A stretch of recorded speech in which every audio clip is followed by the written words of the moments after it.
우리 하나님의 오늘 주실 귀한 말씀 시편 116편 12절부터 14절입니다. 구약성경 888면이고요.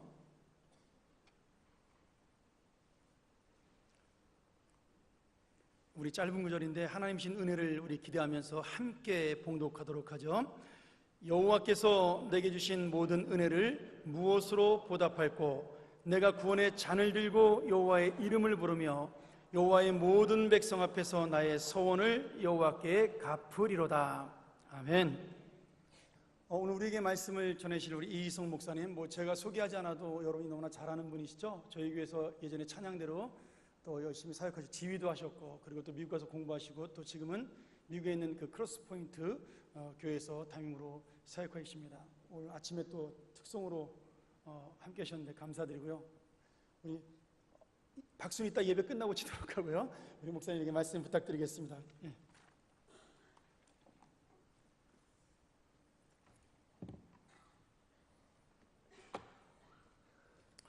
요즘에 그 교회 어떤 분위기를 대변하는 어떤 유머가 하나 있는데, 제가 좀 걱정스러운 거는 유머를 했는데 안 웃을까봐 좀 걱정스럽긴 하지만, 아무튼간에 어떤 무인도에 배 한 척이 난파돼서 한 사람이 몇 년을 혼자 살았어요. 무인도에 살고 있는데 어느 날 드디어 구조대가 그 사람을 발견합니다.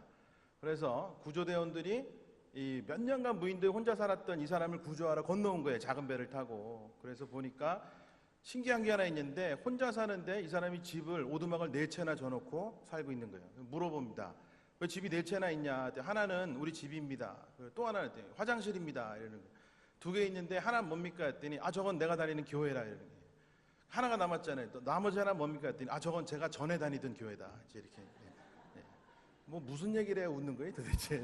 자, 아무튼 뭐 그런 얘기가 있는데, 제가 평안교회에 저는 많은 분들이 성가대원, 솔리스트, 지휘자 이런 걸로 기억하지만, 실제로 저는 지금 처음 이 교회를 나온 게 40년 전쯤 됩니다. 1976년도 그때에 제가 지금도 기억나요. 지하실에 있는 유치부 그때 다니던 생각하고 이렇게 기억이 나는데, 그때에 보던 제 친구들, 그리고 그때부터 계속 보던 선생님들 이런 분들이 그 이후로 10년 뒤에 와도 그대로 계시고, 또 5년 뒤에 와도 그대로 계시고, 마지막에 제가 5년 전에 와서 기억은 하실지 모르겠지만 오후 예배 찬송을 불렀어요. 특성을 5년 전에 미국에서 잠깐 왔을 때.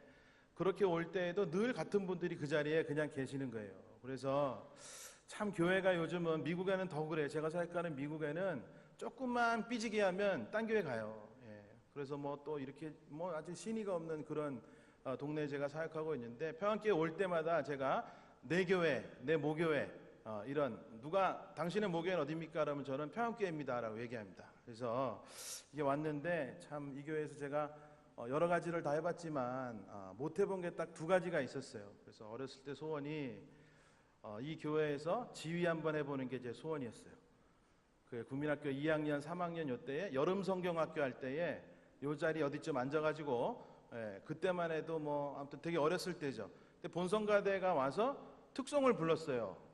유초등부 여름 성경학교인데 성가대가 와서 특송을 불렀던 시절이 있어요. 그때 제가 찬양을 들으면서, 야, 이 진짜 어쩌면 이렇게 잘할까.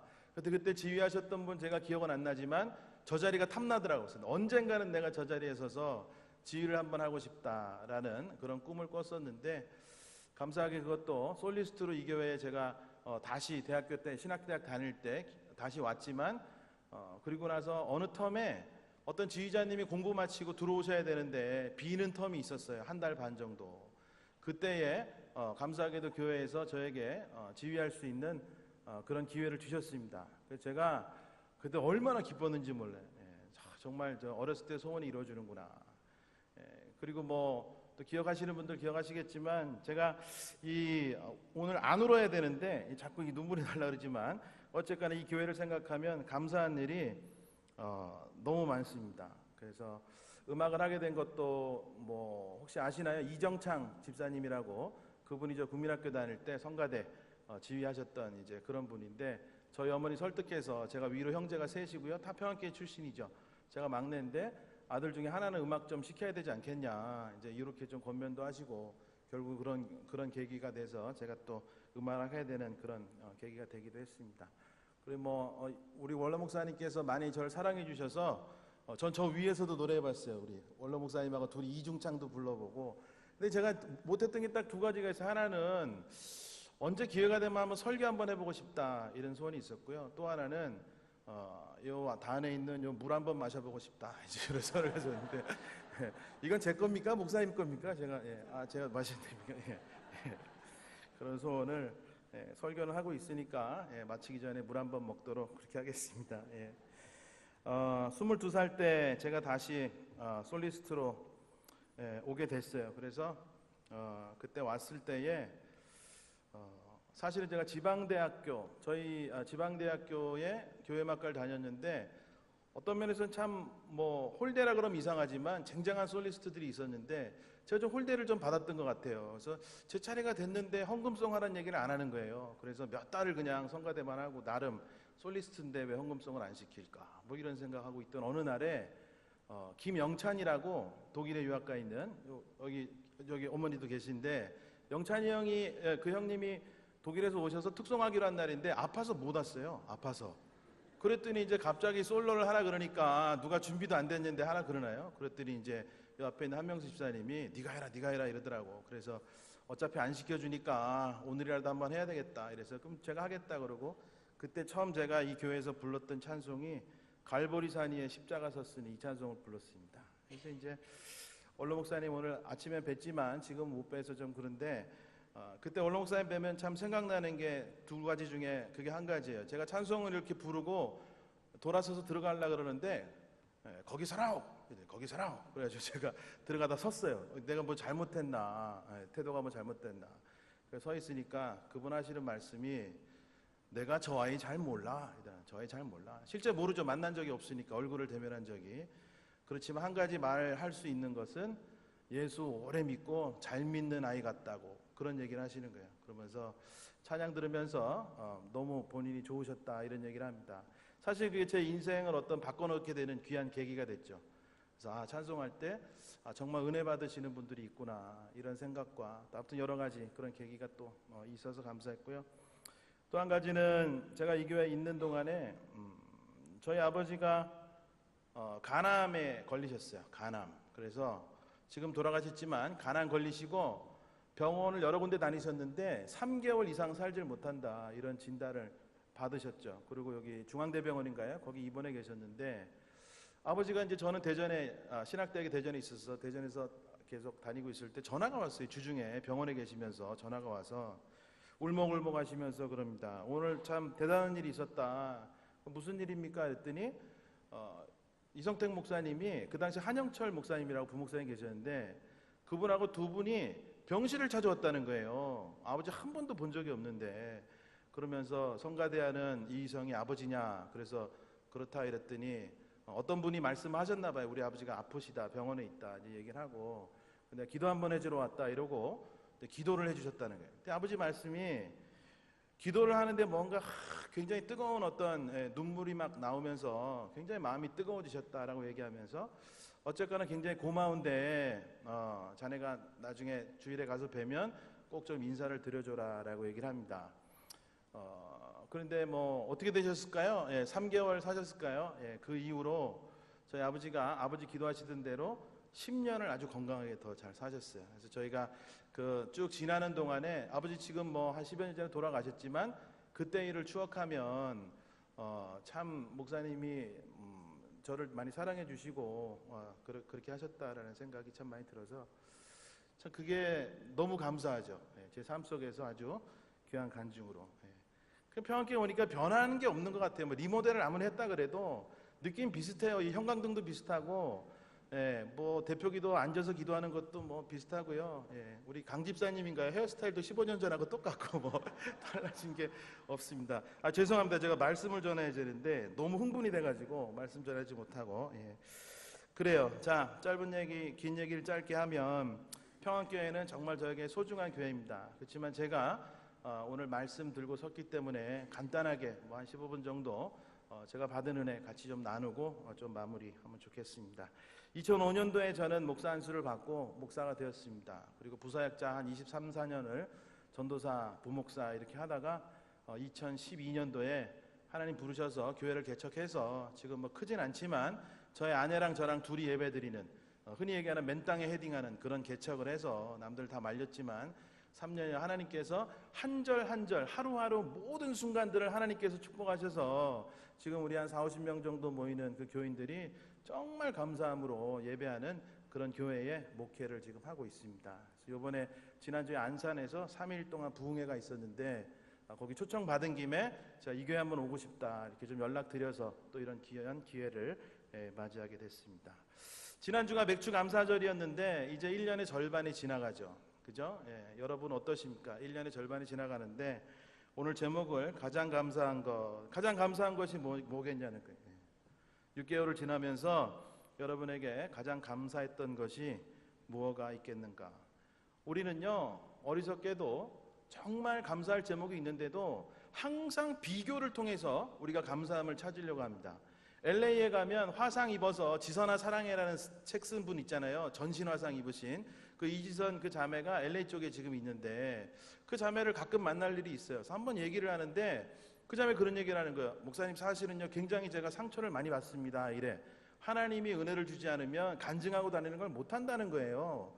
그럼 무슨 일 때문에 상처를 받냐 이러면 간증 다 마치고 나면 이 자매는 살아계신 하나님, 역사하시는 하나님, 치유하시는 하나님에 대해서 설교를 했는데 간증을 했는데 듣는 사람들은 와서 불쌍해한다는 거예요. 자기를 불쌍해하면서 어떤 분들은요 주제넘게 이런 소리를 한대요.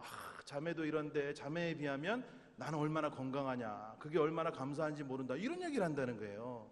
그래서 그 자매가 메시지도 잘 전달이 안 됐고 정말 사람들이 하나님을 감사하지 못하고 어떤 하나님으로부터 받은 것들을 자랑하는, 그리고 남과 비교해서 내가 나은 것들을 감사하는 그런 것에 자기는 굉장히 상처를 받는다라고 얘기를 합니다.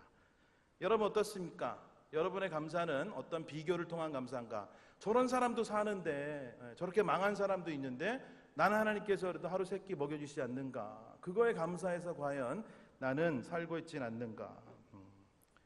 여러분 제가요 오늘 봤더니 여러 사람이 저한테 얘기해요. 이 목사님 날씬해졌다 이런 얘기를 해요. 처음 보는 사람들 기절할 얘기죠. 저보다 날씬하니까. 그렇지만 저를 아는 사람들은 제가 지금보다 한 20kg 더 쪘던 시절이 있기 때문에 저를 보면 날씬하다라고 얘기를 하는 거예요. 상대적인 거죠. 상대적인 거. 자, 여러분들 지난 6개월을 돌아보면서 정말 우리가 무엇에 감사했는가? 오늘 그것 한 가지만 찾으면 되겠습니다. 행복과 감사는 같은 말이에요. 그죠? 행복하면 감사함이 많은 거고요. 감사함 많은 사람은 행복할 수밖에 없어요. 달리 얘기하면 내가 감사하다라는 고백을 안 하는 사람이 행복하다라는 고백을 할 수가 없다. 그렇지만 말끝마다 나는 행복하다라고 얘기하는 사람들의 삶을 보면 항상 감사함이 넘치는 거예요. 그런데 진짜 가끔 보면은 제가 봅니다. 나보다 감사할 제목이 없는 것 같은데 저 사람은 왜 저렇게 감사하다 그러고 행복하다라고 얘기할까? 결론부터 얘기하면 우리가 행복하지 못한 까닭은요 감사할 줄 몰라서. 동의하십니까? 감사할 줄 몰라서, 감사할 일이 없어서가 아니라 감사할 줄 모르기 때문에 우리가 행복하다라고 고백하지 못한다. 다시 얘기하면 영적으로 미성숙하다는 얘기. 영적으로 미성숙하다는 얘기.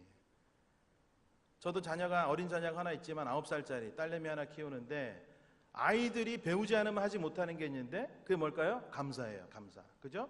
어린이들은 배고프다 그러면 먹을 걸 줘요. 그러면 누가 안 가르치면 감사하다는 얘기를 안 해요. 자기 필요한 게 생겼으면 먹으면 그만이에요. 가지면 그만이지 감사하면 누가 가르칩니까? 엄마 아빠가 가르치죠.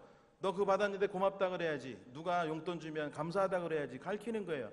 그러니까 아이들이 감사함을 고백하는 거는 성숙했다는 증거죠. 뭐를 통해서? 교육을 통해서.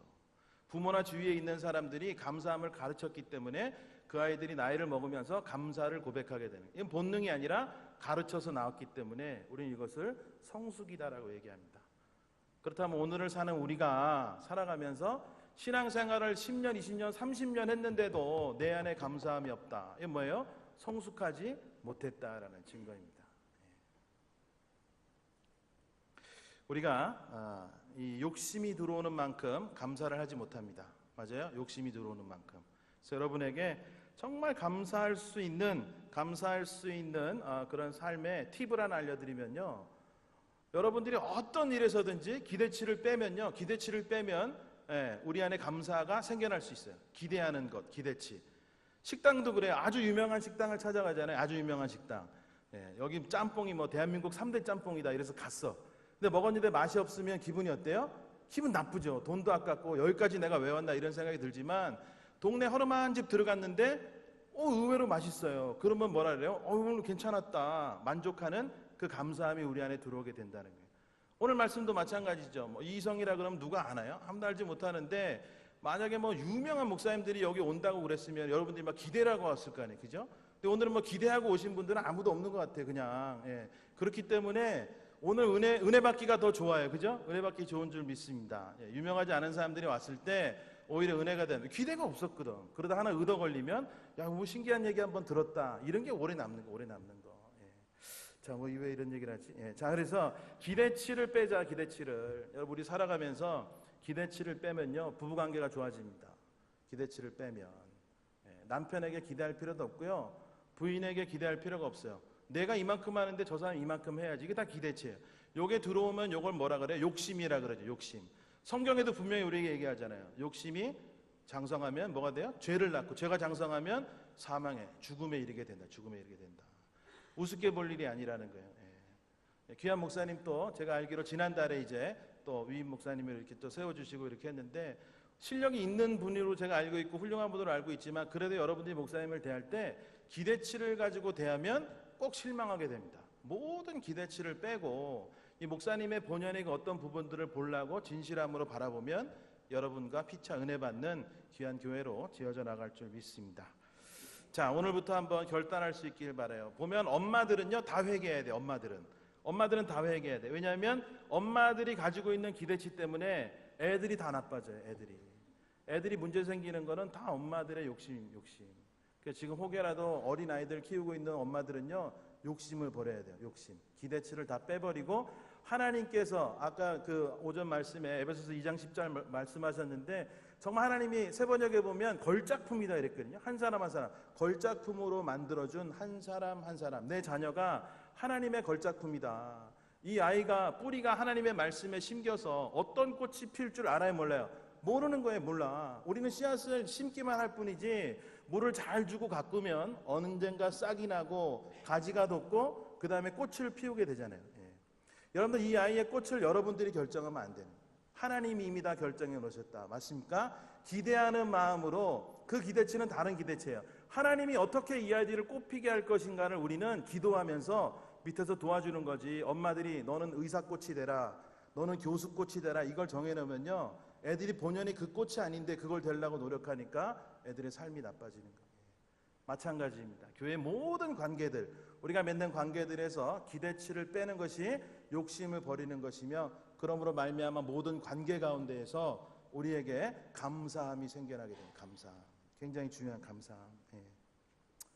저희 딸이 저희는 제 아내가 좀 밤에 일하는 그런 일을 좀 했어요. 오버나잇에서 일하는 그 일주일에 3일 정도 일하니까 아기가 태어나고 제가 한 3년 정도를 제가 데리고 그냥 키웠어요. 육아를. 한국의 어른들도 오실 수가 없고 그러니까 제가 이제 뭐 이유식도 제가 해 먹이고 뭐 아무튼 간에 데리고 자고 뭐 한 4살 때까지는 그래서 우리 딸이 엄마 좋아 아빠 좋아 그러면 생각도 전혀 안 하고 아빠 좋아 이런 대답을 했어요. 뭐 지금은 절대 안 하죠. 9살이니까 엄마 좋아 아빠 좋아 이러면 인상을 씁니다. 아무튼 그러는데 이 딸을 데리고 제가 4살 때 미국에 이제 백화점이 있어요. 한국같이 화려하지 않고 1층짜리 넓은 백화점이 있는데 거길 가면 우리 딸이 좋아하는 사탕 기계가 있어요. 사탕. 여기도 있잖아요. 100원 넣고 돌리면 땅콩 나오고 뭐 캔디 나오고 하는 거. 그게 있었는데 미국 돈으로 쿼러 25전짜리 여기로 치면 250원 정도 되는 동전 하나를 넣고 돌리면 초콜릿이 나오는 거예요. 캔디가 나오고. 그래서 그 동전이 쿼러라고 부르는데 쿼러. 그러면 이제 우리 딸이 가장 처음 배운 말 중에 하나가 쿼러예요. 백화점을 딱 가면 자동으로 뭐라 그래요? 쿼러 딱 그래요. 아무 앞도 뒤도 없어요. 쿼러. 그럼 제가 쿼러를 딱 줍니다. 그럼 그 아이가 어디로 가겠어요? 사탕 기계에 가요. 그래서 넣고 돌리면 사탕을 갖는 거예요. 어느 날에 모레 갔는데 그 아이가 쿼러 이럽니다. 뒤져보니까 쿼러가 없어요. 1불짜리가 하나 있는 거예요. 1불짜리. 1불짜리는 쿼러 4개가 나오는 거죠. 4배 비싼 거죠. 1불짜리가. 1불짜리를 떡 꺼내가지고 우리 딸을 줬어요. 주면서 얘네 이거 1불이야 1불. 딱 줬더니 얘가 뭐라 그래요? 돈을 딱 잡더니 바닥에 던져요. 확 던지더니 뭐라 그럽니까? 쿼러. 이렇게 얘기해요. 쿼러. 그러니까 제 설명을 해주죠. 얘네야 이거 가지면 저거 4번 할 수 있어. 4번 할 수 있어. 들려요 안 들려요? 이 아이의 귀에는 그게 안 들리는 거야. 나는 아빠를 만나면 쿼러를 얻어서 저 초콜릿을 먹어야 되는데 아빠는 이상한 종이를 주는 거예요. 그러니까 이 아이는 종이 주면 던져버리는 거예요. 이 달러에서 쿼러 4개가 나온다는 그 상상조차 할 수 없는 그 아이를 보면서 제가 한 가지 깨닫습니다. 오늘날 내가 그러고 살고 있구나. 내가 하나님은 달러를 주시려고 우리에게 계획하세요. 우린 몰라. 도저히 알 수가 없어. 준비해놓은 그 엄청난 것을 우리에게 주시려고 그러는데 우리는 우리의 기도 제목이 다 있어요. 뭐예요? 다 쿼러야. 다 쿼러. 이거 갖기 원해요. 저거 갖기 원해요. 그러면서 기도하는 거예요. 하나님께서 더 큰 길을 열어주시려고 그래도 우리가 거부합니다. 이건 아니에요. 저건 아니에요. 나에게 뭘 달라고? 쿼러를 주세요 라고 기도하는 저희 어리석은 모습을 발견하게 됩니다. 감사할 수 없는, 감사하지 못하는 제 삶을 보게 될 수 있었다는 사실입니다. 여러분들 우리가 기뻐해야 될 것이 무엇입니까? 다 알죠. 가장 기뻐해야 될 것 무엇입니까? 바로 구원받은 것을 감사해야 돼요. 맞습니까? 누군가 당신이 왜 행복합니까? 당신이 가지고 있는 것 중에 가장 소중한 것이 무엇입니까? 라고 얘기한다면 우리는 서스럼 없이 뭘 얘기해야 돼요? 예수 그리스도의 구원입니다. 십자가입니다. 라고 이야기할 수 있어야 됩니다. 예수님 믿는다고 결코 다 부자 되지 않습니다. 세상적으로 출세하지도 못하고 성공하는 것도 아닙니다. 그럼에도 불구하고 우리는 늘 행복해야 돼요. 이유가 뭐예요? 우리 안에 예수 그리스도의 생명이 있기 때문입니다. 여러분들이 죄사함과 구원의 복은요, 세상의 그 어떤 복과도 비교할 수 없는 복인 줄 믿습니다. 무화과나무에 과일이 없고 포도나무에 열매가 없을지라도, 올리브나무에 딸 것이 없고 밭에서 거두어 드릴 것이 없을지라도, 우리의 양이 없고 외양간에 소가 없을지라도 나는 주님 안에서 즐거워하련다. 나는 나를 구원하신 하나님 안에서 기뻐하련다. 하박국 선지자의 고백입니다. 중요한 단어가 뭐예요? 무엇 때문에 기뻐한다고? 나를 구원하신 하나님으로 인해 기뻐한다라고 고백하고 있습니다. 지난 6개월을 돌아보며 이제 하프타임이에요. 그죠? 앞으로 6개월을 계획하는 시기가 지금인 줄 믿습니다. 여러분들 혹여라도 6개월간, 지난 6개월간 나를 구원하신 그 구원에 감격하지 못하고 살았다면 괜찮아요. 원래 상은 언제 주는 거예요? 전반전 끝나고 상 주는 법이 없어요. 모든 운동 경기는 후반전까지 맞춰야 그 성적을 보고 상을 주기 때문에 저희에게는 아직 희망이 있습니다. 2015년도 이제 6개월 정도가 남았는데 오늘 우리가 다시 한번 하나님 앞에 결단하며 나아가는 귀한 시간 될 수 있기를 축복합니다. 내게 아무것도 없다 할지라도 예수님께서 나를 위해 죽어주신 그 십자가가 내 것임을 믿는다면 나는 이 세상에 그 어떤 것도 그것보다 더 기쁜 것은 나에게 없다라는 이 고백이 여러분을 기쁘게 할 뿐만 아니라 하나님을 춤추시게 하는 귀한 고백이 되는 줄 믿습니다. 오늘 시편을 읽으면서 제가 얼마나 은혜를 받았는지 몰라요. 세 번역으로 읽으면 이렇습니다. 주님께서 나에게 베푸신 모든 은혜를 내가 무엇으로 다 갚을 수 있겠습니까? 내가 구원의 잔을 들고 주님의 이름을 부르겠습니다. 여러분 구원 받으셨습니까? 아멘. 천국이 내 것이다 라고 확신하십니까? 아멘. 하나님 살아계십니까? 아멘. 그럼 됐잖아. 그럼 된 거예요. 이것 이외에 무엇인가 더 구하고 있다면 우리는 제 딸아이가 끊임없이 쿼러 하는 것과 같은 그런 욕심, 내 욕심으로만 살아가는 나의 어리석은 신앙일지도 모른다라는 그 마음을 오늘 한번 가져볼 수 있기를 부탁드립니다. 오늘 이 거룩하고 감사한 주일에 우리 모두가 구원의 잔을 높이 들고 하나님께 감사하며 이젠 정말 하나님께 그 은혜에 보답하는 삶을 살겠다라고 외치며 결단하며 나아갈 수 있기를 부탁드립니다. 저에게는 만남이 굉장히 소중한데요. 오늘 만남도 얼마나 소중한지 몰라요. 오늘 만남이 왜 소중합니까? 우리 모두가 그리스도의 생명을 가졌기 때문에 이 만남이 의미 있고 소중한 거예요. 맞습니까? 그 생명으로 인해서 왜 소중하나? 우리가 가지고 있는 같은 생명으로 인해서 우리의 만남이 한시적인 만남이 아니라 이 만남이 어디까지 지속되는 거예요? 우리의 육신의 생명이 끝난다 할지라도 하나님의 나라에서 영원히 지속되는 그 같은 생명, 놀라운 생명을 저 여러분이 갖고 있기 때문입니다. 말이 길어질까봐 제가 한 가지만 말씀드리고 이제 마치겠는데요. 미국 사시는 어떤 권사님의 실제 있었던 이야기입니다. 이 권사님이 병으로 임종을 앞두고 있어요. 그래서 자녀들을 다 부르고 남편이 있는 병상에서 한 사람씩 다 작별을 하는 거예요. 한 사람씩. 그러면서 자기 딸을 붙잡고서는 그래 네가 내 딸을 하느라고 수고 많았다. 네가 내 딸이라서 참 너무 기쁘고 엄마는 감사했다. 이런 인사를 하면서 뭐라고 인사하냐. 그래서 See you again 이렇게 인사를 합니다. 아들을 붙잡고도 같은 인사를 하고 다 인사를 했는데 남편이 하나 있는 거예요. 예수 안 믿는 교회 안 다니는 남편. 당신 정말 나 만나서 고생하고 참 내가 더 잘해줬어야 되는데 너무 미안하고 그렇다 이러면서 내가 먼저 가더라도 정말 행복하게 잘 살았으면 좋겠다 이러면서 이 남편한테 뭐라고 인사합니까? 굿바이 이렇게 인사하는 거예요. 그들이 갑자기 남편이 묻는 거예요. 여보 이상하지 않냐? 왜 애들한테는 다 see you again 그러고 나한테는 굿바이라 그러냐? 그때에 그 권사님이 한마디 합니다. 이 아이들은 나중에 이 아이들도 다 천국 오면 내가 만날 수 있는 아이들이기 때문에 see you again 다시 만나자라고 인사했지만 당신은 못 만나잖아 라고 얘기를 합니다. 그 남편이 충격을 받은 거예요. 충격을 받은. 그래서 그 이후로 그 권사님 돌아가신 이후에 그 남편이 예수님 영접하게 되었고 또 신앙생활 잘 하시는 분으로 거듭났다라는 이야기를 들은 적이 있습니다. 우리의 만남은 보통 만남이 아니에요. 보통 만남이. 교회가 크고 작고는 중요하지 않습니다. 교회의 건강의 척도는 여기에 500명이 모이든 1000명이 모이든 이 사람과 저 사람 아무나 두 명을 붙잡고 딱 만나게 해. 그런데 그 둘 사이에 에덴 동산에서 흐르던 아담과 하나님 사이에 흐르던 아담과 하와 사이에 흐르던 하나님의 그 아가페적인 긍휼의 사랑이 흐르지 않는다면 사람이 1000만 명이 모여도 하나님이 기뻐하지 않는 교회일지 모른다는 사실입니다. 모든 교인들 한 사람 한 사람이 구원의 감격을 가지고 하나님의 그 생명을 가지고 내가 누구를 만나든지 그 안에 흐르는 하나님의 사랑을 확인하며 우리 서로가 기뻐하는 그 만남이 있는 교회가 정말 행복한 하나님이 이 시대에 찾으시는 교회인 줄 믿습니다. 저는 평안교회 올 때마다 솔직히 그걸 느껴요. 그래서 다른 교회 가고 싶은 교회도 있고 오란 교회도 있지만 절대로 가지 않습니다. 오면 일주일이면 한 번 오고 2주일이면 2번 오고 꼭 오고 싶은 교회, 왔던 교회가 평안교회입니다.